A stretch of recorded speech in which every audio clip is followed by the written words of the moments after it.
Ginulat ng kapuso actress comedian na si Pokwang ang publiko, matapos nitong aminin na isa na siyang certified lola, sa panayam ni Boy Abunda, sa Fast Talk with Boy Abunda. Ang pag-amin ni Pokwang ay nangyari matapos siyang tanungin kung ano ang maibibigay niyang love advice para kay May.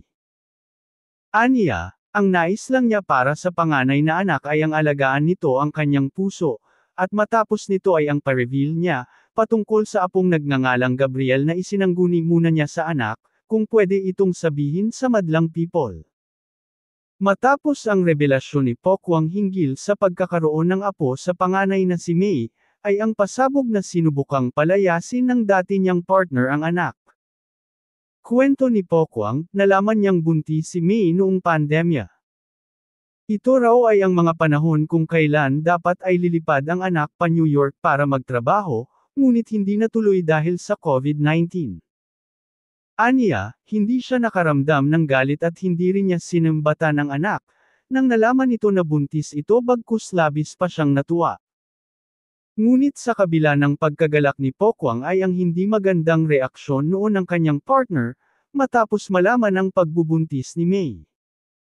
Walang binanggit na pangalan ang kapuso star, ngunit ang huling long-time relationship niya ay ang American actor na si Lee O'Brien, na siya ring ama ng bunsong anak niyang si Malia. Noong nalaman ko na she's pregnant, I am so happy. Hindi ako nagalit. Hindi ko siya sinambatan. In fact, yung isa pa nga ang gusto siyang palayasin, kwento ni Pokwang. Bakit mo palalayasin? Anak ko yan.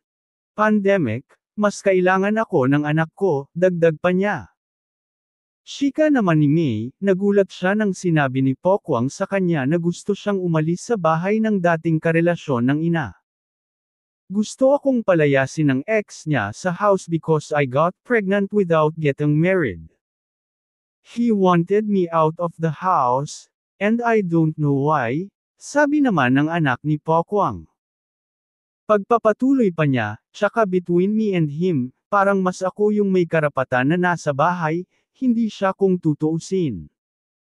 Ang naturang pagpapalayas ng dating partner ni Pokwang kay May ay nito na lamang niya nalaman.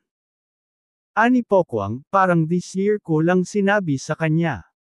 Dagdag naman ni May, siguro dahil para hindi ako magtanim ng sama ng loob towards him. So that time, pinuprotektahan pa rin ni mama yung ex niya para magkaroon kami ng maayos na relationship. Chika pa ng anak ni Pokwang, may plano naman sila ng ama ng kanyang anak na magpakasal, ngunit sa ngayon ay priority nila ang anak na si Gabriel.